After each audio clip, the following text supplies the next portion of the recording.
तो हम बात कर रहे थे संशय की। ठीक है, कि संशय क्या है।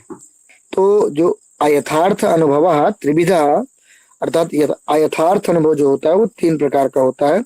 संशय, विपर्य और तर्क, तीन प्रकार का होता है। संशय, विपर्य, तर्क भेदात। अब उस पर संशय पर थोड़ा बात हो गई थी कि एकस्मिन धर्मिणि विरुद्ध नाना धर्म वैशिष्ट्यावगाहि ज्ञानम संशय।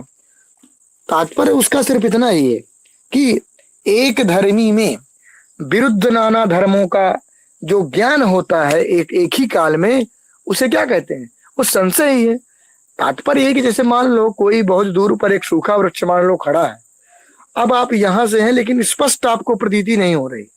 वो स्पष्ट प्रतीति भाई इस कारण से नहीं हो रही है कि वो माने दूर है, या कुछ भी कारण ले सकते हैं। तो संशय का कारण कुछ भी हो सकता है, लेकिन है तो अब उसमें स्पष्ट आपको प्रतीति नहीं, लेकिन वो धर्मी एक है, लेकिन उसमें आपको कभी सोच रहे हैं आपकी अत्र अयम पुरुष अस्ति अथवा स्थाणु अस्ति, तो उसमें पुरुषत्व है, पुरुषत्व अभाव है, स्थाणुत्व स्थाणुत्व अभाव है। तो ये विरुद्ध नाना धर्म है। विरुद्ध नाना धर्म का मतलब बहुत से लोग ऐसे ले लेते हैं, बहुत से लोग ऐसे ले लेते हैं स्थाणुत्व और पुरुषत्व को, उसका स्थाणुत्व और पुरुषत्व को विरुद्ध नहीं लेना चाहिए। विरुद्ध धर्म का मतलब है कि एकाधिकरण में दो नहीं रह सकते हैं, समझ रहे हैं, वो होता है विरुद्ध। जहां पुरुषत्व रहेगा वहां पुरुषत्व भाव नहीं रहेगा, जहां पुरुषत्व भाव रहेगा वहां पुरुषत्व नहीं रहेगा। ये है दो विरुद्ध धर्म। जहां स्थाणु रहेगा वहां स्थाणुत्व भाव नहीं रहेगा, इस प्रकार से। तो ये विरुद्ध धर्म। तो जहां पर विरुद्ध धर्म का मतलब, और यदि सरल भाषा में मैं कहना चाहूं, तो आपको जब इस प्रकार का ज्ञान होता है कि यार ये आदमी है कि नहीं है, ये पुरुष है कि नहीं है, ये जो ज्ञान होता है यही तो संशय है। इसी को संस्कृत में कहते हैं एकस्मिन धर्मिणि विरुद्ध नाना धर्म वैशिष्ट्यावगाहि ज्ञानम संशय। समझ में आया?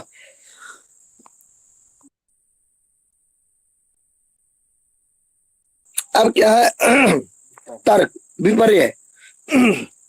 तरी विपर्य मिथ्या ज्ञानम विपर्य। जो मिथ्या ज्ञान होता है, कौन सा ज्ञान? मिथ्या ज्ञान। जैसे सूक्तौ रजतम, सूक्तौ रजतम, सूक्ति में यदि रजतत्व का ज्ञान होने लगे, वो क्या है? आपको मिथ्या ज्ञान नहीं है, असत ज्ञान ही है। उसको भैया कहते हैं। जी सुधांशु जी। भैया ये स्थानु क्या होता है? स्थाणु कहते हैं जो शुष्क वृक्ष खड़ा होता है उसको स्थाणु बोलते हैं। जी भैया। तो मिथ्या ज्ञानम विपर्य, जो मिथ्या ज्ञान होता है उसे कहते हैं विपर्य। अयम अयथार्थ अनुभव से एक भेदा वर्तते तरी मिथ्या ज्ञानम इत्यस्य स्वरूपम किमस्ति दा ग्रंथकारेण दृष्टान्त मुद्रया प्रतिपादितम सूक्तौ रजतम। सूक्तौ रजतम इत्यस्य किम तात्पर्यम? सूक्ति में रजतत्व प्रकारकम ज्ञानम, सूक्ति विशेषकम रजतत्व प्रकारकम ज्ञानम विपर्य है भवती। जब हम अयथार्थ अनुभव पढ़े तो वहां पर पढ़े थे हम लोग, समझ रहे हैं? तद अभाव प्रकार को ज्ञानम अयथार्थ अनुभव, समझ रहे हैं? ठीक है, सूक्तो रजतम ये हुआ। आगे चलते हैं। व्याप्यारोपेण व्यापकारोपस तर्क। जहाँ व्याप के आरोप माने आहार ज्ञान से व्यापक के आरोप को क्या कहते हैं? तर्क कहते हैं। जैसे यदि बन्निर न स्यात् तर्हि धूमोऽपि न स्यात्। यदि बन्निर न स्यात्, अब देखो, यदि बन्निर न स्यात्, न स्यात् माने बन्य भाव, बन्निर न लिखा है ना, न का मतलब होता है अभाव। तो कहना वो ये चाह रहा है यदि बन्निर न स्यात् तर्हि धूमोऽपि न स्यात्, अर्थात यत्र वन्य भावः धूम भावः, ये कहना चाह रहा है। देखो, यत्र बन्निर न स्यात् तत्र धूमोऽपि न स्यात्। तो यहाँ पर जो है ना, व्यापक कौन है? धूमा भाव, और व्याप्य क्या है? वन्य भाव। वन्य भाव व्याप्य और धूमा भाव क्या है? व्यापक। यत्र वन्य भाव तत्र धूमोपीय भाव। ठीक है ना? जहां बन्नी का अभाव है वहां धूम का भी अभाव है। अब यहाँ पर क्या है? देखो, व्याप्य के आरोप से व्यापक के आरोप को तर्क कहते हैं। जैसे यदि बन्नी नहीं होगा तो धूम भी नहीं होगा। यहाँ पर व्याप्यारोप क्या है? वन्य भाव, और व्यापकारोप क्या? धूमा भाव के होने से ये तर्क है। अब वस्तुतः इसको थोड़ा समझना पड़ेगा आपको कि ये अयथार्थ अनुभव में कैसे आता है। समझ रहे हैं, अयथार्थ अनुभव में इसकी गणना कैसे होती है। तो जैसे देखो, यत्र वन्या भाव तुमोपि भाव, यहाँ पर व्याप्यारोप से माने व्याप्यारोपेण व्यापकारोपा, तो ये तर्क है। अब जैसे अयो गोलक लीजिए आप, अयो गोलक, अयो तत्र धूमः नास्ति किंतु बह्निः अस्ति, माने धूम का अभाव है लेकिन बन्ही का अभाव, इसलिए व्याप्ति नहीं बनी। ये यथार्थ अनुभव नहीं है, ये माने माने कहने का मतलब सद ज्ञान नहीं है, न सद तर्क है। समझ रहे हो? तो भैया इसे हेत्वाभास में समाहित कर लेते ना। जी हाँ, आप कह रहे हैं इसको हेत्वाभास में समाहित कर लेते। तो हेत्वाभास में देखो, हेत्वाभास में किसको समाहित किया जाता है? जहां हेतु में कुछ मतलब हेत्वाभास कहने का मतलब होता है वहां जब आप हेतु को असद रूप में प्रतिपादित करना चाहते हैं। हेत्वाभास का मतलब ही होता है आप कोई ना कोई दोष दिखा करके, और आप क्या कहना चाहते हैं, अयम असद हेतु, आप हेतु में माने उसको असिद्ध करना चाहते हैं। यहाँ पर हेतु की नहीं, यहाँ ज्ञान की बात है कि जो ये ज्ञान है वो अयथार्थ ज्ञान है, उसका एक भेद है तर्क। क्यों? अयोगोलक में धूमा भाव रह जाता है लेकिन वन्य भाव नहीं होता। समझ रहे हैं बात को? इसलिए वहां पर क्या नहीं है, ये व्याप्तिक ज्ञान, यथार्थ ज्ञान नहीं है, इसीलिए अयथार्थ अनुभव में आया था। क्योंकि जिस प्रकार से वो लिखता है ग्रंथ में, जैसे लिखा है, यदि वन्निर न स्यात् तर्हि धूमोऽपि न स्यात्, यदि वन्निर। भैया लेकिन ये तर्क तो क्या कहते हैं, यथार्थ अनुभव भी तो हो सकता है ना। जहाँ पे तर्क सही हो वहाँ पे यथार्थ अनुभव हो सकता है। हाँ, जहां पर तर्क सही हो यथार्थ अनुभव की कोटि में ही आएगा। जब इसको आप इस दृष्टि से देखते हैं ना कि यत्र वन्य भावः तत्र धूमोऽपि अभावः, तो सत्य है। लेकिन जब आप इसको देखिए, एक व्याप्य भाव है, एक व्यापका भाव है, एक व्याप्य है और एक व्यापक है, वो कहना ये चाह रहा है, एक व्याप्य है एक व्यापक है। और इस दृष्टांत को लेकर के जब हम अयोगोलक में चलते हैं तो अयोगोलक में वन्य भाव नहीं है लेकिन धूमा भाव है। समझ रहे हैं बात को? जी भैया। व्यापक नहीं रहा, व्याप्त रह गया वहां, ये कहने का मतलब। तो ये इसलिए यथार्थ अनुभव में आता है। ठीक है जी हाँ, इसको इस तरह समझे रहिएगा। चलो, उसमें कुछ बहुत इतना वो नहीं है। थोड़ा लक्षण आपको जरूर याद होना चाहिए कि परीक्षाओं में मुख्य रूप से लक्षण ही पूछा जा सकता है कि व्याप्यारोपेण व्यापकारोपस्का, तो आपको सीधे लिख देना है तर्का। स्मृति किसका भेद है बताएंगे कोई? स्मृति कस्य भेद है? यथार्थ अनुभव का। आप बताइए। अन्य क्वेश्चन? बुद्धि का भैया। जी, यथार्थ अनुभव का भेद नहीं है ये, जी भैया। ये बुद्धि का भेद है। बुद्धिर दुविधा स्मृति अनुभव। जी जी, तो वहां अनुभव की चर्चा हमने पहले कर दिया है और स्मृति की चर्चा बाद में कर रहे हैं। ठीक है, तो कहते हैं स्मृति अपि दुविधा। स्मृति क्या है? वो दो प्रकार की है। कौन सी? यथार्थ अयथार्थ। अच्छा, देख करके नहीं, आप लोग स्मृति का लक्षण बताइए कोई। संस्कार मात्र जन्यम ज्ञानम स्मृति। संस्कार मात्र जन्यम ज्ञानम स्मृति ही, बस यही मुझे पूछना था कि आपको याद है कि नहीं याद है। जो संस्कार मात्र से जन्य हो उसे कहते हैं स्मृति। चलिए थोड़ा और पूछ ले रहे हैं, प्रत्यभिज्ञा और स्मृति में क्या अंतर होता है, कोई बताएगा? प्रत्यभिज्ञा में अनुभव भी साथ होता है स्मृति के साथ, और इसमें स्मृति में सिर्फ स्मृति जो अपने पूर्व जन्म इत्यादि से जो याद रहता है स्वयं के द्वारा। हाँ ठीक है, आपने ठीक बताया कि आपने बस इसी ट्रिक को आपको पकड़ लीजिए कि प्रत्यभिज्ञा जो होता है, प्रत्यभिज्ञान जो होता है, उसमें संस्कार प्लस आपका अनुभव माने बहिरेंद्रिय संयोग कारण होता है, और स्मृति में केवल संस्कार कारण होता है। समझ रहे हैं? बस यही अंतर है। चलिए, इसका मतलब आप समझते हैं। तो संस्कार मात्र जन्यम ज्ञानम स्मृति ही, ये हुआ स्मृति लक्षणम। स्मृति रपि दुविधा यथा अनुभव दुविधा तद्वत स्मृति रपि दुविधा यथार्थ अयथार्था च। क्यों? स्मृति शब्द स्त्रीलिंग है। यथार्थ अयथार्था च, प्रमाजन्य यथार्थ, अप्रमाजन्य अयथार्थ। ठीक है? परमात्मक ज्ञान से जो उत्पन्न स्मृति होती है, परमात्मक ज्ञान जब होगा उससे जो स्मृति होगी वो क्या होगा? वो यथार्थ होगी। जो अप्रमात्मक ज्ञान है, अयथार्थ अनुभव हुआ आपको, आपने सूक्ति में रजत देखा कभी और वही आपका संस्कार बन गया, उस संस्कार से जो स्मृति होगी वो अयथार्थ स्मृति होगी। समझ रहे बात को? यही है सुखस्य लक्षणम। अब ये छोटे छोटे लक्षण, इनका कोई बहुत उतना नहीं है, उसको देख लीजिए आप सरसरी निगाह में। सर्वेशम अनुकूल वेदनीयम सुखम। अब ये गुण ही चल रहा है, ठीक है? तो गुण में, अब सुख में, बुद्धि सुख दुख इच्छा द्वेष प्रयत्न। तो सुख का लक्षण क्या है?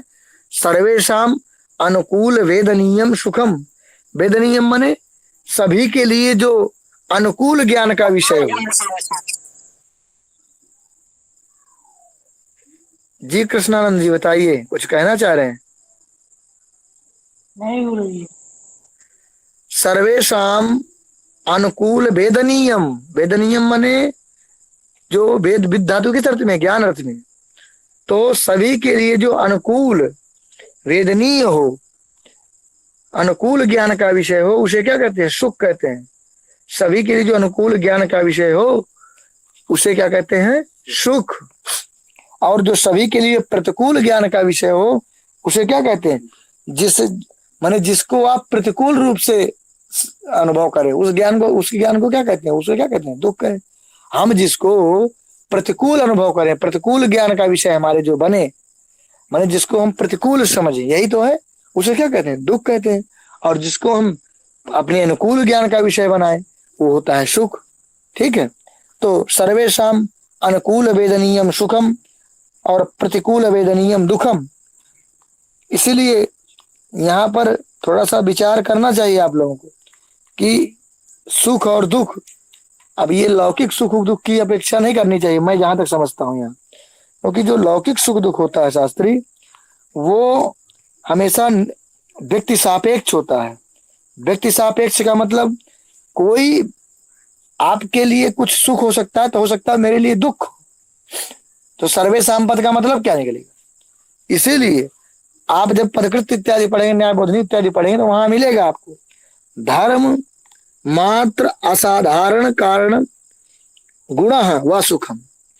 धर्म मात्र है असाधारण कारण जिसका, इसलिए धर्म से ही सुख होता है, धर्म जन्य ही सुख होता है। समझ रहे हैं? जब आप धर्म करेंगे, धर्म मात्र असाधारण कारणम, समझ रहे हो? धर्म मात्र है असाधारण कारण गुण जिसका, उसको कहते हैं सुख। और अधर्म जिसका असाधारण कारण होता है उसको कहते हैं दुख। क्योंकि जब आप अधर्म करते हैं उससे आपको दुख मिलता है, और जब आप धर्म करते हैं उससे आपको सुख मिलता है। तो जब धर्म मात्र असाधारण कारण और अधर्म मात्र असाधारण कारण ये लक्षण लगा जाएंगे, तो देखो कोई भी व्यक्ति होगा, धर्म करेगा तो उसको सुख ही मिलेगा। धर्म में किसी को दुख नहीं होता है, अधर्म में सबको दुख होता है। ठीक है ना? तो इसलिए लक्षण सर्वेशम प्रतिकूल वेदनीयम सर्वेशम अनुकूल वेदनीयम सुखम, इस प्रकार से आप लक्षण बना सकते हैं। भ्राता जी, ज्ञान का विषय एक बार समझा दीजिए। किसका? ज्ञान का विषय। ज्ञान का विषय? जी। ज्ञान का विषय, देखो ज्ञान जो होता है वो सविषयक होता है। ज्ञान जो होता है वो ज्ञान का विषय का मतलब है, ज्ञान जब भी होगा आप किसी न किसी को विषय बनाएगा। ऐसा नहीं है कि आपको ज्ञान हो गया और निर्विषयक ज्ञान कभी नहीं होता है। जब भी आपको ज्ञान होगा तो सविषयक होगा, मतलब यत किंचित विषय का ही आपको ज्ञान होगा। तो वेदनी का मतलब जो ज्ञान का विषय, ऐसा ज्ञान का विषय जो अनुकूल हो। सर्वेशम अनुकूल वेदनीयम माने सभी के लिए जो अनुकूल ज्ञान का विषय हो। समझ रहे हो? उसे कहते हैं सुख। ज्ञान जो होता है वो हमेशा सविषयक होता है, निर्विषयक कभी नहीं होता। और सर्वेषाम प्रतिकूल वेदनीयम दुखम, ये दुख का लक्षण है। ठीक है। अब क्या है, सुख दुख इच्छा द्वेष प्रयत्न। तो इच्छा का यहाँ परिभाषा इन्होंने दिया है कामा। इच्छा माने कामा, सिर्फ एक शब्द लिख दिया है, इच्छा का इन्होंने लक्षण नहीं बताया। इच्छा माने कामा माने कामना। क्रोधा, द्वेष का उन्होंने दिया है क्रोध, क्रोध को ही द्वेष कहते हैं। अब कहते हैं क्या कहते हैं, लेकिन यहाँ पर उन्होंने किया क्रोधा द्वेषा। और प्रयत्न का इन्होंने लक्षण दिया कृति। कृति को क्या कहते हैं, प्रयत्न, कृति प्रयत्न। ठीक है, जो आप कृति करते हो उसे कहते हैं प्रयत्न। भैया ये कृति क्या होता है? जी, कृति क्या होता है जी? कृति को आप मतलब कृति को आप इस रूप में समझे कि माने एक तरह से आप जब कोई क्रिया करते हैं, कृति माने क्या होता है, करने करने की इच्छा कहना थोड़ा सा उतना उचित नहीं। देखो कि जो करने की इच्छा अर्थ आप कहाँ से ले आए, क्योंकि क्री धातु है। देखो क्री धातु से अक्तिन प्रत्यय हुआ तो कृति बना है। कृति का अक्तिन प्रत्यय भाव में होता है तो भाव अर्थ को देगा, तो कर्णानुकूल व्यापार है। अर्थात करना, जब आप कोई कार्य करते हैं तो वो कृति ही है, समझ रहे हैं। प्रयत्न को ही कृति कहते हैं। जब आप कोई प्रयत्न करते हैं या कृति कहते हैं वही है। इसलिए वहां इच्छा, कृति में इच्छा अर्थ नहीं आएगा, क्योंकि कृति भाव अर्थ को देगा। भाव माने जो धातु का जो धातु अर्थ होता है उसी अर्थ को देगा। तो कर्ण, जैसे डुकरी करने, तो कृति माने होता है कर्णम माने प्रयत्न करना। ठीक है, ये उसको ऐसे समझ सकते हैं आप। धर्म, जी धर्म और अधर्म का देखो यहाँ लक्षण इन्होंने दिया है। विहित कर्मजन्य धर्म और निषिद्ध कर्मजन्यस्तु धर्म। विहित का मतलब है वेद विहित। वेद विहित जो कर्म है उससे जन्म, क्योंकि वेद में जो विहित कर्म है उससे क्या होता है, धर्म ही होता है। तो वेद विहित कर्मजन्य धर्म और वेद में निषिद्ध जो कर्म है उनसे जो जन्म, आप जो वेद में जिनका निषेध किया गया है उनको यदि आप करेंगे तो उनसे क्या होगा, उससे जन्म जो होगा वो धर्म ही होगा। ठीक है, जैसे वेद में कहा गया है कि असत्यम, असत्य भाषण नहीं करना चाहिए, सत्य बोलना चाहिए। तो सत्यम वद ये वेद में कहा गया है। जब वेद में सत्यम वद कहा गया है तो वेद विहित हुआ कि नहीं हुआ, ये जो कार्य हुआ सत्यम वद इदम आचरणम वेद विहितम, इसको जब आप करेंगे तो इससे जन्म क्या होगा, धर्म ही होगा। वेद में कहा गया है कि हिंसा नहीं करनी चाहिए, आपने वेद निषिद्ध हुआ हो, हिंसा का निषेध हुआ, तो वेद निषिद्ध क्या हुआ, हिंसा। तो हिंसा को यदि आप करेंगे तो क्या होगा, अधर्म होगा। तो वेद निषिद्ध कर्म करने से जो होता है अधर्म होता है। अब वेद विहित कर्मजन्य जो होता है वो कर्म होता है। वेद का मतलब होता है जिसका वहां पर विधान किया गया, तो ये करो। जैसे वेद में कहा गया संध्याम उपासित, संध्या करो, तो वेद में वहां संध्या करने का विधान है। तो जब उसको करोगे तो पुण्य की प्राप्ति होगी, अपूर्व की प्राप्ति होगी। लेकिन जिस वहां कहा गया है कि आपको ये कार्य नहीं करना, यदि आप उसका निषेध है आप वो करेंगे तो उसका निषेध हो गया। तो वेद में जिसका निषिद्ध है जिस कर्म का, उसको करेंगे तो उससे जन्म जो होगा वो धर्म होगा। उसको क्या कहते हैं, अधर्म।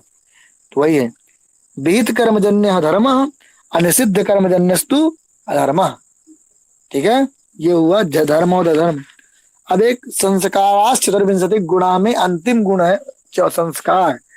संस्कार के पहले इन्होंने कुछ कहना चाह रहे हैं। ये क्या कहना चाह रहे हैं, बुद्ध्यादय, बुद्धि से गिनो कितने हैं, बुद्धि सुख दुख इच्छा द्वेष प्रयत्न धर्म अधर्म, 8 हुए अधर्म तक, समझे। बुद्धि सुख दुख 3, इच्छा द्वेष प्रयत्न 6, धर्म अधर्म 8। बुद्ध्यादय 8 आत्ममात्र विशेष गुणा। बुद्ध्यादि जो 8 होते हैं वो आत्मा में मात्र रहते हैं और कहीं नहीं रहते हैं। इस पंक्ति को बहुत लोग इधर उधर मिस कर देते हैं तो अर्थ गलत हो जाता है, परीक्षाओं में गलत करके चले जाते हैं। पंक्ति को समझ लीजिए पहले, कहना क्या चाह रहा है। बुद्ध्यादय 8, बुद्धि आदि जो 8 गुण है, बुद्धि आदि 8 अधर्म तक, वो कहाँ रहते हैं, आत्म मात्र विशेष गुण। वो कहाँ रहते हैं, सिर्फ आत्मा में ही वो रहते हैं। मतलब क्या हुआ, इसका कदाचित ये मतलब मत समझ लेना कि जो अन्य अभी गुण कोई होंगे वो आत्मा में नहीं रह सकते हैं। अभी अन्य कुछ गुण हैं जो आत्मा में रहेंगे, जैसे जो बुद्धियादि आठ है वो सिर्फ आत्मा में रहती है। इसका मतलब सिर्फ इतना समझना, क्योंकि एक बार नेट की परीक्षा में पूछा गया है, अब बहुत से मित्र हमारे गलती करके चले आए थे। इसका सिर्फ इतना मतलब है कि बुद्धियादय अष्टौ जो गुणा है वो आत्ममात्र विशेष गुण, माने आत्मा मात्र में ही रहते हैं। और अन्य भी कुछ गुण है, जैसे संस्कार का एक भेद है भावना, वो भी आत्मा में रहता है। तो अन्य भी गुण है वो भी रह सकते हैं, लेकिन जो ये आठ हैं ये सिर्फ आत्मा में रहते हैं। इसका सिर्फ आपको इतना ध्यान देना। बुद्धि, इच्छा, प्रयत्न, नित्या अनित्याश्च। जो बुद्धि है माने ज्ञान, इच्छा माने काम, और प्रयत्न जो होता है ये नित्य भी होते हैं और नित्य भी होते हैं। ईश्वर में अगर ये चीजें हैं वो नित्य है, ईश्वर में नित्य ज्ञान होता है। और यदि जीव में है, जीवात्मा में, तो वो अनित्य होंगे। जीवात्मा का जो ज्ञान होता है, जीवात्मा की जो इच्छा होती है और जीवात्मा का जो प्रयत्न होता है वो तीनों नित्य होते हैं। ठीक है ना, नष्ट होते हैं। अभी तुम जैसे तुम जीव हो, तुम जीवात्मा हो, तुम्हारे अंदर तो जीवात्मा है, तुमको यदि ज्ञान होगा तो नष्ट भी हो सकता है, अनित्य भी है। इच्छा कोई हुई वो नष्ट भी हो सकती है। तो जीव में जो बुद्धि, इच्छा, प्रयत्न है वो है, हाँ, तो ये जो बुद्धि, इच्छा, प्रयत्न है वो क्या है, जीव में अनित्य होते हैं, ईश्वर में नित्य होते हैं। संस्कार अंतिम गुण है, इसको कहते हैं संस्कार त्रिविधा। संस्कार कितने प्रकार का होता है, 3 प्रकार का। वेग, भावना, स्थिति स्थापक, 3 होते हैं। तो वेग कहाँ रहता है, पृथिव्यादि चतुष्टय। पृथिव्यादि चतुष्टय में कौन आते हैं, पृथ्वी, वायु, पृथिव्यादि चतुष्टय और मन। तो मन भी नहीं आता है, मन को अलग से उसने उपादान किया, मन नहीं पृथिव्यादि चतुष्टय में आता है। पृथिव्यादि चतुष्टय में आता है पृथ्वी, जल, तेज, वायु और मन को अलग से कह रहा है कि पृथिव्यादि चतुष्टय में और मन में क्या रहता है, वेग। समझे कि नहीं, वेग पृथिव्यादि चतुष्टय मनोवृत्ति ही, समझ में आया। तो पृथिव्यादि चतुष्टय में और मन में रहता है। अब आया आपका क्या, ये हुआ वेग। अब भावना किसे कहते हैं, तो भावना के लक्षण लिखा है, अनुभव जन्य स्मृति हेतुर भावना। अनुभव जन्य स्मृति हेतुर भावना, अनुभव से जन्य हो और स्मृति का हेतु हो, वही भावना है। समझिए, जब आप कोई चीज देखे, अनुभव का मतलब यथार्थ अनुभव या यथार्थ अनुभव। जैसे आपने घट देखा, आपने चक्षुरेंद्रिय से आपके घट का संयोग हुआ, घट पदार्थ का आपने देखा, तो जब घट को देखा तो आपने अनुभव किया, उसी को ज्ञान कहते हैं। या ज्ञान किया या अनुभव किया एक ही बात है, क्योंकि अनुभव एक ज्ञान ही है। तो जब आपने चक्षुरेंद्रिय से घट पदार्थ का संयोग होने के बाद आपको घटक ज्ञान होगा, घटक ज्ञान या घट अनुभव हुआ। अनुभव के बाद आपके वो अनुभव से जो जन्म होगा, अनुभव से जन्म होगा, उससे एक संस्कार बनेगा। क्या बनेगा, संस्कार बनेगा ना, वही है भावना। जो उस अनुभव का संस्कार आपके मस्तिष्क में रहता है वही क्या है, भावना। और जब आपको स्मरण आता है, कदाचित क्या आता है, स्मरण आता है। तो स्मरण जब आएगा तो स्मरण, वो इसी स्मरण का हेतु कौन होता है, वो भावना, वो जो संस्कार बैठा है, भावना है। समझे बात को, इसको हम कहते हैं कि हमारे अंदर ये संस्कार है। वो संस्कार क्या है, भावना ही संस्कार है, भावनात्मक संस्कार होता है। समझ रहे हो बात को, यही कहना चाह रहा। अनुभव से जन्म हो और स्मृति का कारण हो, वो भावना ही उसको भावना क्या है, संस्कार का एक भेद है। ठीक है, ऐसे समझे रहना। ठीक है, और ये रहता कहाँ है भावना, आत्मात्म वृत्ति, ये सिर्फ आत्मा में रहता है। तो 8 वो पहले बता दिए, 9वां ये भी ध्यान रखना। ठीक है, तो आत्मात्म वृत्ति। ठीक है, अब है आपका स्थिति स्थापक, अन्यथा कृतस्य पुनः तदवस्था आपादक स्थिति स्थापका कटादि पृथ्वी वृत्ति। जैसे जब आप किसी चीज को दूसरी प्रकार, जैसे चटाई है, अब यहाँ पर कटादि वृत्ति को कहा, स्थिति स्थापक का। चटाई को आप दूसरे अवस्था में ले आते हैं, पुनः फिर वो उसी अवस्था में हो जाती है। जो भी उस प्रकार की चीजें होती हैं, माने मुलायम, यश कहने का मतलब, तो जब आप उसको उस अवस्था में ले जाएंगे, आप चटाई को आपने अन्यथा कर दिया, मोड़ दिया, कुछ ऐसा कर दिया, लेकिन फिर वो उसी अवस्था में आ जाएगी। ये गुण होता है एक, इसको कहते हैं स्थिति। एक तरह से ये संस्कार है, एक क्या है, संस्कार है। इसी को कहते हैं स्थिति स्थापक। जो पूर्व में स्थिति थी उसी का स्थापन कर दिया, पूर्व स्थिति को स्थापित कर दिया, उसी को कहते हैं स्थिति स्थापक। समझ में आया? तो इसको समझे रहना, इतना महत्वपूर्ण नहीं है। तो ये तो हुआ आपका गुण निरूपण। गुण के बाद कौन सा पदार्थ आता है? कर्म। कर्म का आपको बताया गया है, कर्म कितने होते हैं? 5। कौन कौन से? पहले कर्म का लक्षण बताओ। एक बात ध्यान देना, कर्म का लक्षण जो तर्क संग्रह में लगे उसको याद किए रहना, क्योंकि जो पदकृत इत्यादि में लक्षण वो नहीं पूछता है, वो सिर्फ परीक्षा में इतना दे देगा चलनात्मकम, बस। अब चलनात्मकम यदि नहीं याद है तो आधे नहीं लिख पाओगे।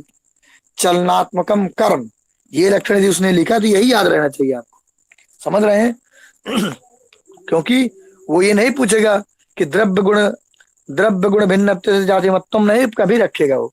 यदि पदकृत पाठ्यक्रम में लगा होगा तभी रखेगा, प्रायः मूल लगा होता है। तो कर्म का लक्षण वो नहीं पूछेगा, वो सीधे पूछेगा चलनात्मकम किम भवति। अब वो दे देगा 4 ठो विकल्प दे देगा, कर्म, गुण, अभी और माने लक्षण ऐसे विकल्प दे देगा कि वहां फंस जाएंगे आप। समझ रहे हैं? क्रिया करके ऐसे ऊपर कुछ ऐसे दे देगा तो फंस जाएंगे, इसलिए स्पष्ट ध्यान रखना, चलनात्मकम कर्म। ठीक है ना? चलन स्वरूप वाली जो एक तरह से व्यापार होता है, चलनात्मक व्यापार को कर्म कहते हैं। जैसे अब इसके भेद किया उसने, उत्क्षेपण, अपक्षेपण, आकुंचन, प्रसारण, गमन, तो जो है पंचभेद उसी को आप समझिए। मुक्तावली जब पढ़ेंगे न्याय सिद्धांत मुक्तावली, उसमें अलग चीज है। तो ऊर्ध्वदेश संयोग हेतु उक्षेपण, जैसे ऊर्ध्वदेश माने ऊपर, ऊपर यदि कोई है, ठीक है ना, और जैसे ये हस्त मेरा ऊपर है और इस ऊपर ये गया, तो ऊर्ध्वदेश का संयोग हुआ कि नहीं हुआ?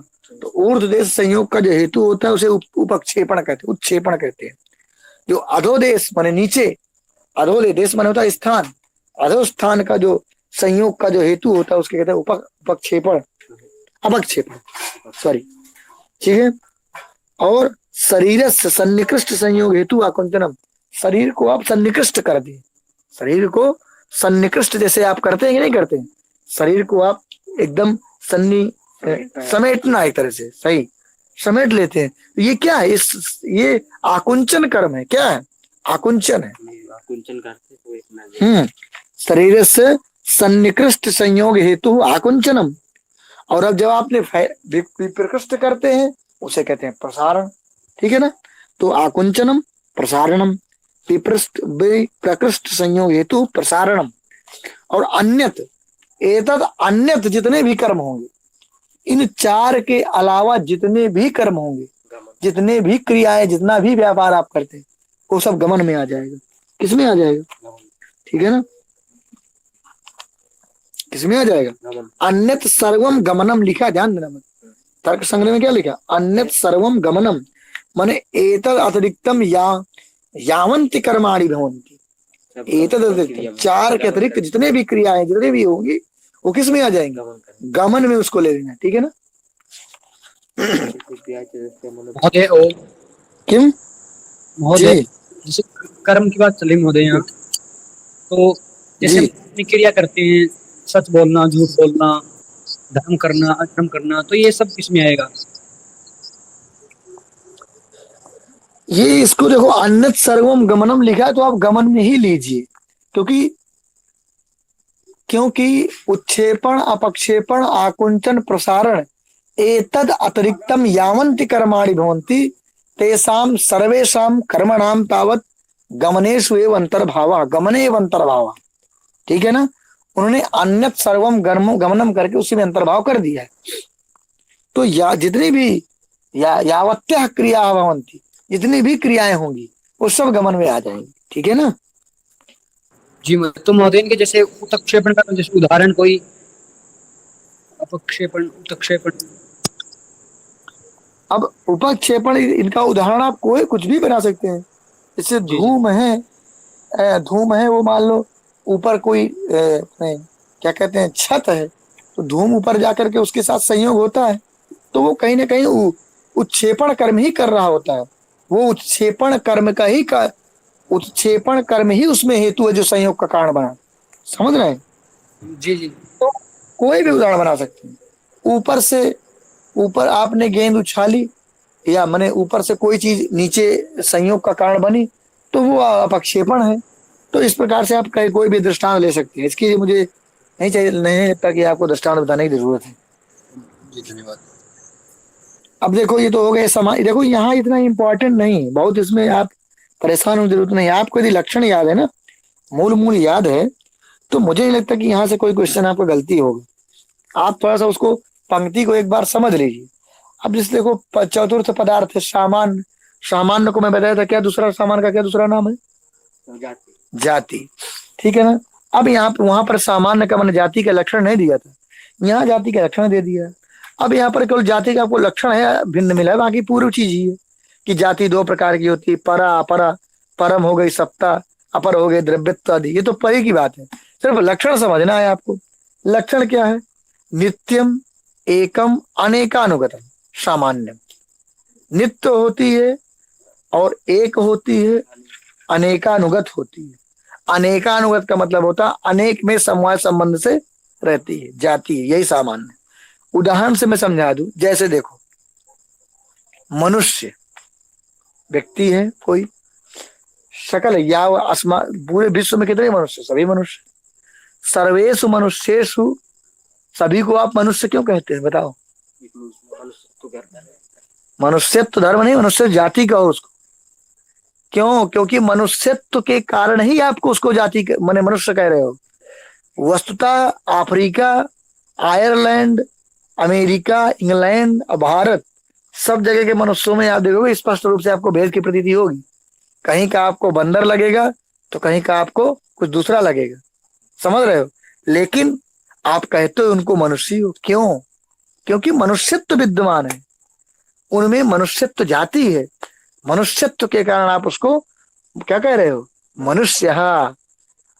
तो मनुष्यत्व जाति है। अब देखो, सकल मनुष्यों में रहती कि नहीं रहती है? सकल मनुष्यों में, मतलब सभी मनुष्यों में। किस संबंध से रहती है? समाज संबंध से। किस संबंध से? समाज संबंध से। तो अनेकानुगत हुई कि नहीं हुई? अनेकानुगत हुई, समझे? अनेकानुगत माने सकलानुगत, जो जितने भी व्यक्ति होंगे तब तक सभी में रहेगी, तो अनेकानुगत हुई। अनेकानुगत माने अनेक में समवाय संबंध से रहती है, तो सभी मनुष्य में समवाय संबंध से रही, एक बात। और वो मनुष्यत्व एक ही है, दूसरा नहीं है। जाति हमेशा एक होती है, मनुष्यत्व एक ही जाति है, समझ रहे हो? पशुत्व दूसरी जाति है, ठीक है, वो सभी पशुओं में रहेगी। मनुष्यत्व सकल, तो मनुष्यत्व एक ही है, जाति एक ही है, और नित्य है वो, ये भी बात है। क्या है? नित्य है। क्या है? जाति नित्य है, ये भी ध्यान देना बात। तो नित्यम एकम अनेकानुगतम सामान्यम अथवा जाति, ये जाति का लक्षण है। मैंने आपको मनुष्यत्व को उदाहरण देकर के समझा दी, ठीक है। और जाति कहाँ रहती है? द्रव्य गुण कर्म। मैं पहले से बताते चला आ रहा हूँ कि जाति सिर्फ तीन जगह रहती है, द्रव्य में रहेगी, गुण में रहेगी और कर्म में रहेगी, ठीक है ना। और तद्विधम, वो दो प्रकार की, परम परा अपरा। परा जाति क्या है? सत्ता। परा क्या है? जाति क्या है? सत्ता। और अपरा जाति क्या है? द्रव्यत्व। द्रव्यत्व केवल द्रव्यत्व में रहेगी। द्रव्यत्व क्या रहेगी? उसके अपेक्षा जो सत्ता है वो सकल जगह रहेगी। सत्ता जाति जो होती है उसको परा जाति कहा जाता है। आप इतना समझिए पहले, समझे?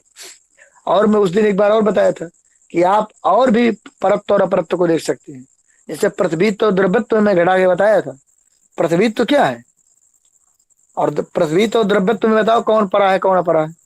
पृथ्वीत्व और द्रव्यत्व, पृथ्वीत्व जो है संपूर्ण पृथ्वी में रहने वाली जाति है, और द्रव्यत्व सकल द्रव्य में रहने वाली जाति है। तो कौन परा जाति है कौन अपरा जाति है? बताओ, आप लोग बताइए।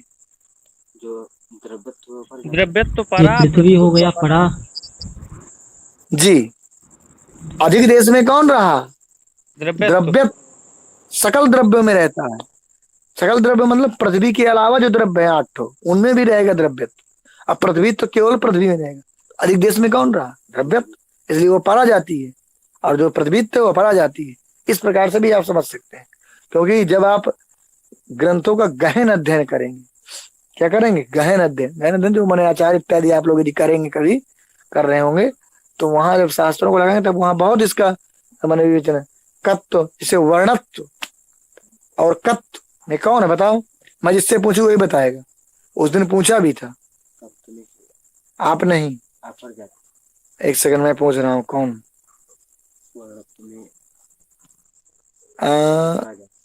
दिव्या, दिव्या है कोई? दिव्या, दिव्या सुनाई दे रही मेरी आवाज?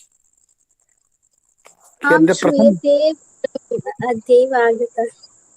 हाँ मुझे पता था कि आप लोग यही बोलती, इसका मतलब आप मेहनत नहीं करती हैं। स्वाति, नहीं बाबा, स्वाति, सत्यम वदामि। ठीक है ठीक है, मेहनत करिए आ जाएगा। स्वाति,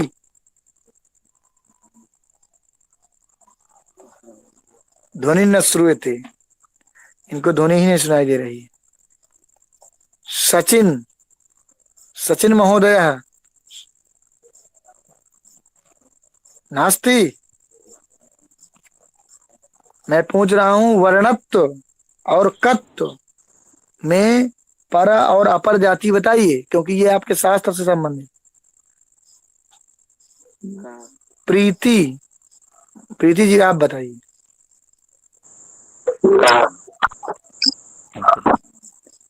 आनंद आप ही बताइए, ये लोग नहीं बताएंगे। आनंद जी बता रहे हैं? मैं प्रयास करूं भैया? हाँ प्रीतम जी अब आप ही बताइए, ये नहीं बताएंगे। जी भैया, ये जो वर्णत्व है भैया, ये परा जाती है, जी क्योंकि ये पूरे संपूर्ण वर्ण में रहता है। और जी, कत्व, कत्व जो है ये अपरा जाती है, क्योंकि वो केवल ककार में ही रहता है। बहुत अच्छा, बहुत ही अच्छा आपने बताया। आप बहुत ही अच्छे बताए, समझ रहे हैं आप लोग ना। कत्व महोदय जो होता है वो, जी जी, महोदय कत्व क्या होता है? तत्व वही होता है जो मनुष्यत्व होता है।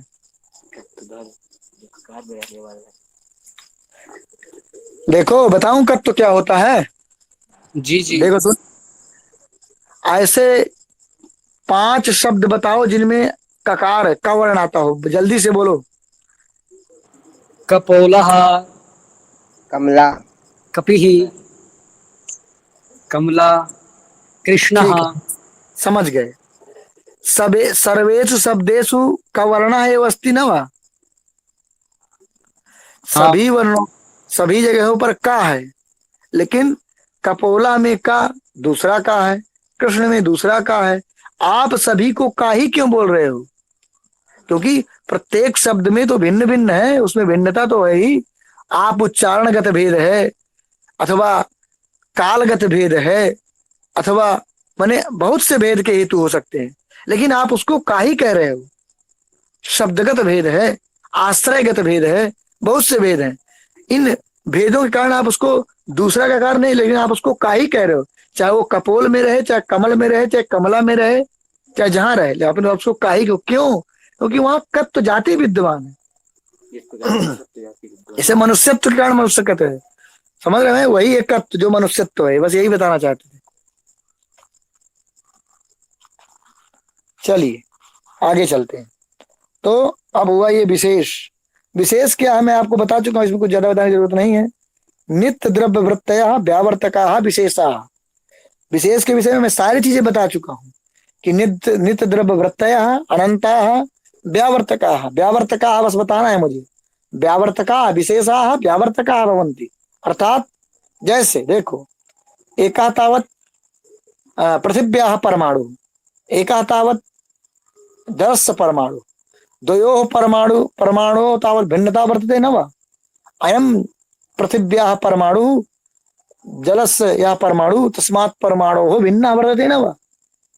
कथम कस्मात् भिन्ना? कारणम किमस्ति तत्र? तत्र व्यावर्त विशेष बैठा है, वहां दोनों में विशेष रहता है। वो विशेष ही बता रहा है कि ये इससे भिन्न है। विशेष नाम का जो पदार्थ है वो रहता है परमाणु में, क्योंकि परमाणु नित्य होता है, नित्य द्रव्य में ही रहता है। तो अयम परमाणु अस्मत् परमाणु भिन्ना इत्यस्य हेतु का विशेष, यह परमाणु इससे परमाणु से भिन्न है, उसका कारण क्या है? विशेष नामक पदार्थ। ठीक है, तो ध्यान देना बात को। तो व्यावर्तक का मतलब होता है व्यावर्तन कराता है, यह इससे भिन्न है, यह इससे भेद वाला है, यही इसका मतलब व्यावर्त का है विषय। ठीक है, भिन्नता दिखाता है। ठीक है, समवाय लक्षण। अब आया आपका समवाय, विशेष समवाय अभाव। तो आपका छठवां पदार्थ है, क्या है? समवाय। समवाय का मैंने आपको सामान्य लक्षण बताया था, नित्य संबंध समवाय। कौन संबंध? नित्य संबंध। ठीक है ना? तो नित्य संबंध को क्या कहते हैं? समवाय। ये नित्य संबंध किन किन के बीच में रहता है? नित्य संबंध कहाँ रहता है, किन के बीच में रहता है? क्योंकि संबंध के लिए दो चीजें होना चाहिए। संबंध हमेशा दो के बीच में रहता है, ये ध्यान देना बात को। संबंध के लिए अनुयोगी और प्रतियोगी दो का होना जरूरी है। अनुयोगी प्रतियोगी मत जाओ, सीधे इतना समझ लो कि संबंध के लिए दो वस्तु, दो पदार्थों का होना जरूरी होता है। तो किन दो के बीच में नित्य संबंध होता है? तो इसने कहा आयुत सिद्ध वृत्ति, अर्थात जो समवाय संबंध नित्य संबंध होता है, समवाय संबंध कहाँ कहाँ रहता है? आयुत सिद्धों में। किन में रहता है? आयुत सिद्ध वृत्ति, माने आयुत सिद्धों में रहता है समवाय संबंध। तो आयुत सिद्ध क्या है? अब आयुत सिद्ध की परिभाषा लिखिए। ययोः, जिन दोनों में, ययोः द्वयोः मध्य, जिन दोनों के मध्य में, एकम अभिनश्यत, एक अभिनश्यत माने नष्ट ना होता हुआ, नष्ट ना होने, एकम अभिनश्यत अवस्थम अपरासितम एवं अवतिष्ठते। जिन दोनों के मध्य में एक नष्ट ना, माने एक अवस्था नष्ट ना होने तक, माने नष्ट ना होने की अवस्था तक दूसरे पर आश्रित रहता है, उन दोनों कहते हैं आयुत सिद्ध। समझ रहे हो बात को? देखो, हम उदाहरण से समझोगे, ऐसे नहीं समझोगे। पहले लक्षण याद कर लो। ययोर द्वयोर मध्य एकम अभिनश्यत अपराश्रितम एवावतिष्ठते। ययोर द्वयोर मध्य एकम अभिनश्यत अवस्थम, अवस्थम पद को भी ध्यान देना क्योंकि ये ज्यादा इंपॉर्टेंट है। ययोर द्वयोर मध्य एकम अभिनश्यत अवस्थम अपराश्रितम एवावतिष्ठते तौ अयुत सिद्धौ यथा अवयव अभिनव है, नहीं होगा, ठीक, कोई बात नहीं। यथा अवयव अवयविनव, अवयव और अवयवी। अब एक प्रश्न पूछ रहा हूं, आपके शरीर होता है, जो आपका पूरा शरीर है, जो आप है जिसको कह रहा हूं, वो क्या है? उसको कहते हैं अवयवी। क्या कहते हैं? अवयवी। और आपके शरीर में जो होते हैं उनको क्या कहते हैं? अवयव। तो अवयव और अवयवी को तो आप पहचानते होंगे, ठीक है ना? अब एक चीज और बताइए, मैं पहले आपको बता चुका हूं, न्याय दर्शन के अनुसार अवयव अवयवी में रहता है कि अवयवी अवयव में रहता है? बताइए, कौन बताएगा इसको? अवयव अवयवी में। हाँ ठीक है। अवयवी अवयवों में रहता है। अनिल जी को दूसरा बता रहा है, अभिषेक जी को दूसरा, दीपक जी को दूसरा। क्या एक बोलिए, क्या रहता है? अवयवी जो है अवयवों में रहता है। भैया पहले इसने बताया था कि जो पट है वो तंतु में रहता है जी। कुछ यहाँ पे। हाँ, आपने एकदम सही दृष्टांत पकड़ लिया। पट है, तंतु में रहता है, इसका मतलब अवयवी अवयव में रहता है। वृक्ष में शाखाएं नहीं होती, अपितु शाखाओं में वृक्ष होता है। इति न्याय दर्शन से सिद्धांत। समझ रहे हो ना बात? तो एकम अभिनश्यत अपराश्रितम। और अब देखो, तंतु और पट को ले लो, क्योंकि अवयव विभाव वही संबंध है। तो तंतु क्या है? अवयव है। और तंतु अवयव में क्या रहता है? अवयवी माने पट। तो जब तक तंतु नष्ट नहीं होगा, नष्ट ना होने की अवस्था तक, यदि तंतु नष्ट हो गया, तंतु का संयोग नष्ट हो गया, तब तो कोई बात ही नहीं। लेकिन जब तक तंतु नष्ट नहीं होगा, तंतु संयोग नहीं नष्ट होगा, ठीक है ना? जब तक तंतु संयोग माने तंतु नष्ट नहीं होगा, तब तक वो अवयवी, वो पट तंतु में समवाय संबंध से रहेगा। समझे कि नहीं? एकम अभिनश्यत अवस्थम अपराश्रितम एवावतिष्ठते तो वहां दोनों अवयव और अवयवी को हम क्या कहेंगे? आयुत सिद्ध। क्या कहेंगे? उन दोनों को कहते हैं सिद्ध। समझे बात को? जहां इस प्रकार का संबंध स्थापित होता है कि एकम अभिनश्यत, एक जब तक तंतु नष्ट नहीं होगा, मान लो कब तंतु है, तंतु से आपने पट का निर्माण कर दिया, बन गया, तो जब तक तंतु संयोग नष्ट नहीं होगा, तब तक पट कहाँ रहेगा? तंतु में रहेगा। कहाँ रहेगा? तंतु में रहेगा। तो ये जो अवस्था है ये यही तो आयुष सिद्ध है। इसलिए इन्हीं को कहते हैं आयुष सिद्ध। आयुष सिद्ध कितने होते हैं तो उन्हें बताया है, अवयव अवयवी ये सिद्ध होते हैं, गुण गुणी, क्रिया क्रियावंत, जाति व्यक्ति, अब विशेष नित्य द्रव्य। इन जो कितने हुए, 1 2 3 4 5, जो 5 होते हैं, कितने 5 होते हैं आयुत सिद्ध। क्या होते हैं? और इनके बीच में कौन संबंध होगा? समवाय। भाई इतना याद रखना, केवल 5 के बीच में ही समवाय संबंध होती, अन्यत्र सर्वत्र संयोगादि संबंधा। समझ में आया कि नहीं? इतना दिमाग में रखो कि समवाय संबंध सिद्ध आयुत सिद्धों के बीच में रहता है। आयुत सिद्ध कौन है आपको याद होना चाहिए, अवयव अवयवी अवयवी, गुण गुणों, क्रिया क्रियावंतो, जाति व्यक्ति, विशेष द्रव्य। समझ में आया कि नहीं? तो ये बात है। अब हो गया समवाय। अब अंतिम आपका पदार्थ है अभाव। क्या है?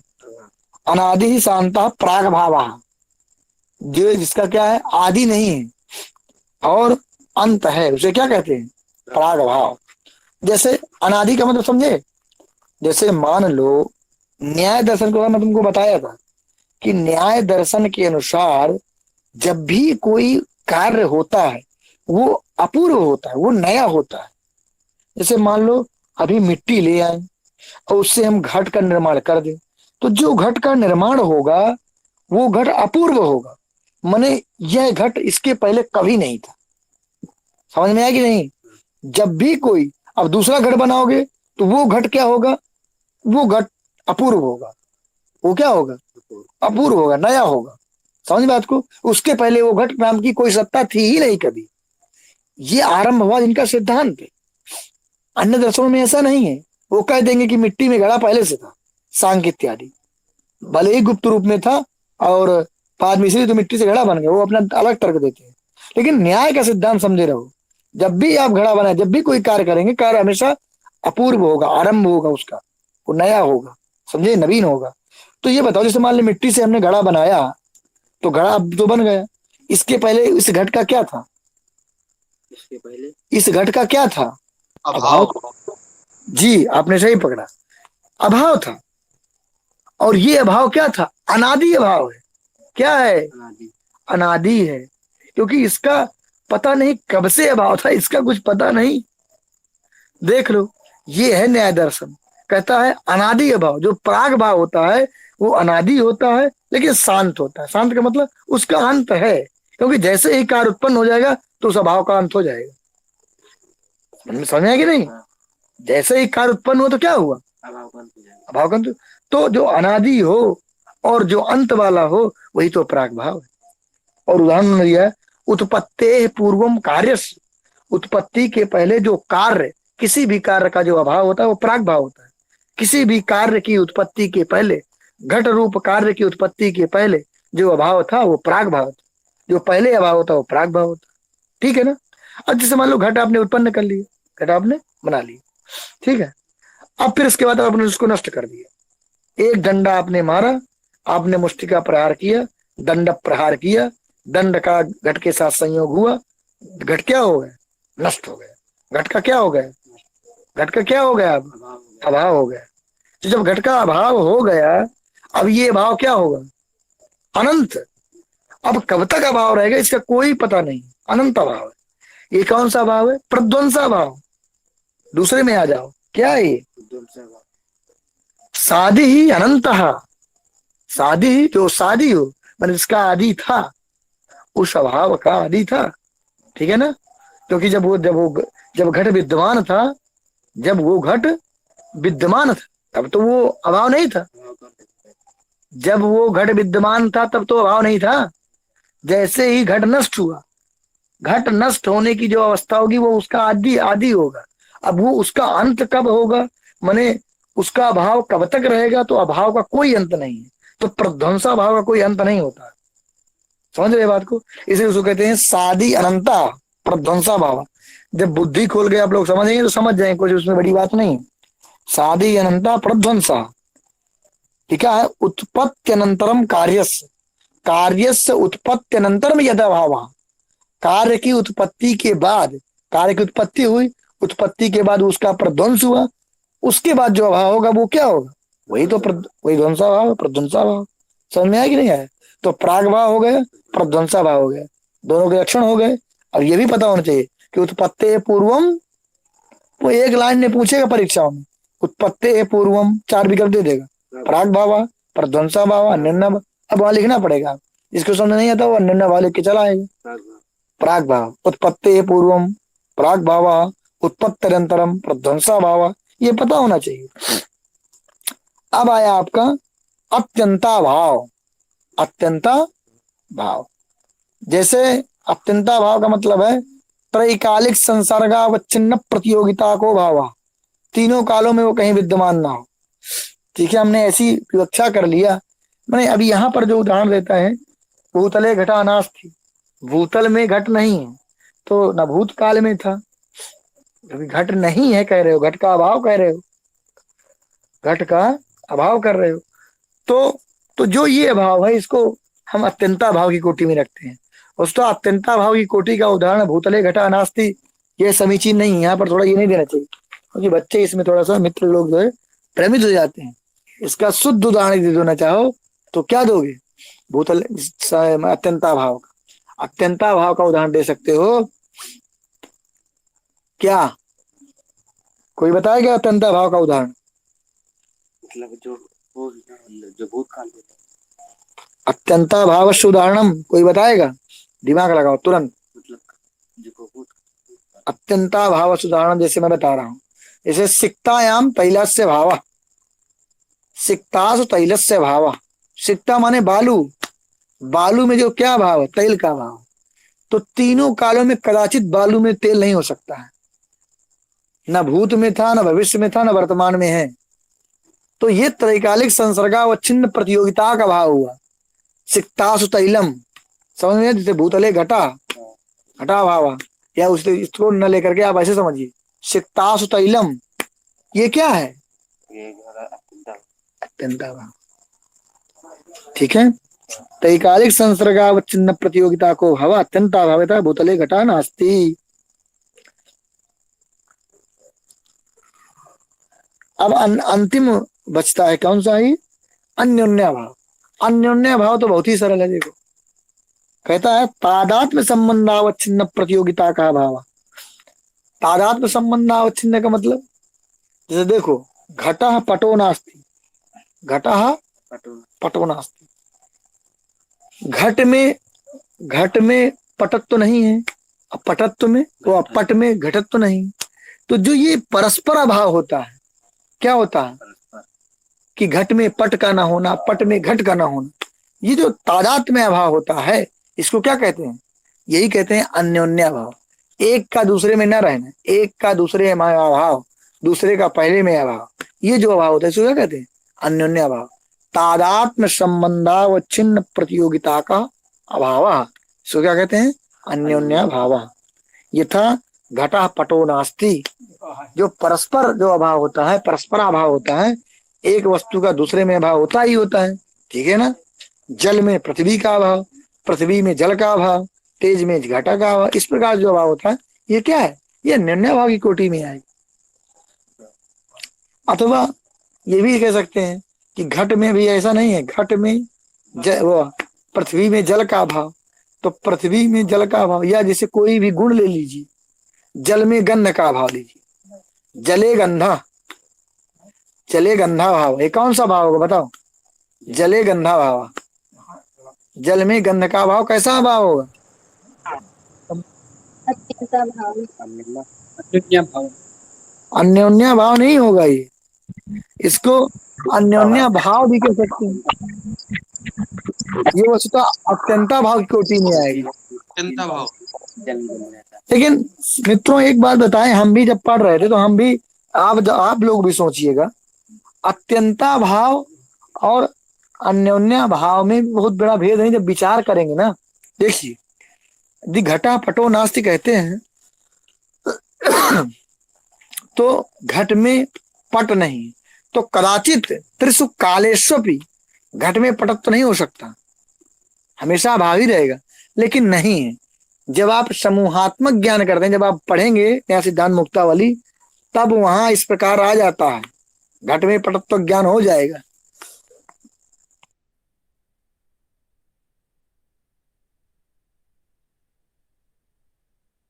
समझ में आया कि नहीं? जी भैया। नया सिद्धांत मुक्तावली जब हम लोग पढ़ते, मुझे याद नहीं आ रहा, पर वहां कुछ है, जब एक साथ ज्ञान हम करते हैं तब वहां पर घट में पट इस प्रकार का ज्ञान हो जाता है। इसीलिए घटा ना पटो इस प्रकार का जो है वो अन्योन्या भाव को रखिएगा, और सिक्तासु तैलस्य अभाव ये रखिएगा अत्यंता भाव, इसको न जाने रहिएगा। महोदय, जी जैसे त्रिकालिक तीनों कालों में जैसे जल में कभी गंध नहीं हो सकता, तो ये इसमें आएगा अत्यंत भाव में। अत्यंता भाव में आएगा, और क्या। और जैसे घटा पटोनेति, मतलब घट में पट नहीं हो सकता कभी भी, उसी प्रकार जल में गंध भी नहीं हो सकता, तो इसमें भी ये शर्त घट रही है, ये जो नहीं, लक्षण है ये इसमें भी हाँ हो मैं सकता है। समझ, मैं मैं भी सोच रहा था, जो आप प्रश्न कर रहे हैं ना वो मेरे भी दिमाग में आया है। वही मैं कह रहा था कि देखो, जो ऐसा नहीं है, जब आप पढ़ेंगे आगे के ग्रंथों में, तो वहां मुझे याद नहीं आ रहा, इसे घट पट उभय ज्ञान एक साथ करते हैं ना, घट पट उभय ज्ञान माने समूहात्मक ज्ञान जब करते हैं, तब वहां न्याय दर्शन में कहीं ना कहीं इस प्रकार से हो जाता है। पटत्व तो उसमें विशेष से किसी को बना लेते हैं, और घटत्व पटत उभय विशिष्टम ज्ञानम, ऐसा करके मैं थोड़ा सा कहो तो कल बता दूंगा जब क्लास होगी, पर वहां है जी दोनों में से भेद किया गया है। अगर किसी को पता हो तो कोई बता सकता है, किसी को पता है ये बात समूहालंबन वाली? ठीक है, तो हम ही बताएंगे, थोड़ा सा देखिए उसमें है। जब एक काल में आप समूहात्मक ज्ञान करते हैं, ठीक है, जब समूहात्मक ज्ञान करते हैं तो वहां एक विशेष में आपको पटत्व घटत्व पटत्व एतत् उभय विशिष्टम ज्ञानम भवति, ठीक है ना। तो जब घटत्व पटत्व एतत् उभय विशिष्ट ज्ञान हो जाता है, तो वहां आप ये नहीं कह सकते हैं कि अत्र माने ये पट नहीं, क्योंकि जब पटत्व हो गया तो पट, क्योंकि पट का कारण क्या है, पट आप उसको क्यों बोलते हैं, पटत्व का। जब पटत्व का उभय विशिष्ट ज्ञान हो गया तो घटत्व पटत्व दोनों हो जाए, तो वहां पर ऐसा समूहालंबन में करते हैं। तो कदाचित कभी नहीं होगा ऐसा नहीं है, घट में पट कभी नहीं होगा ऐसा नहीं है, आपको घट में पट का ज्ञान हो सकता है समूहात्मक ज्ञान जब करते हैं, समझ रहे हैं। इसलिए उसको अन्योन्या भाव में रखिए, उसको अत्यंता भाव में रखिए, अलग अलग रखिए। इस प्रकार से तर्क संग्रह में 7 पदार्थ हो गए। सर्वेशम पदार्थानाम यथा यथम उक्तेषु अंतर्भावात, और जो अन्य इसके अलावा अन्येषु दर्शनेषु, यदि 7 के अलावा अन्य पदार्थ आप स्वीकार करते हो, अन्य दर्शन किसी में 26 किसी में 25 माने गए हैं, तो यथा यथम उक्तेषु अन्य दर्शनेषु उक्तेषु पदार्थानाम सप्तसु एवं अंतर्भावा, उनका 7 में ही अंतर्भाव हो जाता है। और 7 पदार्थों के ज्ञान से क्या होता है, मोक्ष होता है। क्या होता है, मोक्ष। कणाद न्याय मतयो, अब देखो जो मैं पहले आपको बताया था कि यह ग्रंथ जो है किसी एक दर्शन का नहीं है, अपितु वैशेषिक और न्याय उभय उभय दर्शन प्रयुक्तोयम ग्रंथ, दोनों का प्रयोग इस ग्रंथ है। इसलिए जब अंतिम मंगलाचरण किया ग्रंथकार ने तो लिखते हैं कणाद न्याय मतयो, कणाद और न्याय के मत में बाल व्युत्पत्ति सिद्ध है, बालकों की व्युत्पत्ति माने ज्ञान उनको हो, इसके लिए अन्नम भट्टेन विदुषा, अन्नम भट्ट नाम के विद्वान ने रचना किया, किसकी, तर्क संग्रह, ठीक है। तो कणादन न्याय मतयो हो बाल व्युत्पत्ति सिद्ध है, कणाद शास्त्र वैशेषिक शास्त्र और न्याय शास्त्र में बाला नाम यथा व्युत्पत्ति से बालकों का यथा व्युत्पन्नता आए, उसके लिए बाल जो छात्र हैं वो क्या हो, व्युत्पन्न हो दोनों दर्शनों में। इसके लिए उन्होंने प्रारंभिक ग्रंथ कौन सा लिखा, अन्नम भट्ट ने तर्क संग्रह रचिता। समझ में आया कि नहीं, ये है इनका अंतिम मंगलाचरण, क्योंकि आदौ और अंते मध्य उभयत्र सर्वत्र मंगलाचरण आचरणीय। ठीक है, तो ये यहीं पर समाप्त करते हैं। और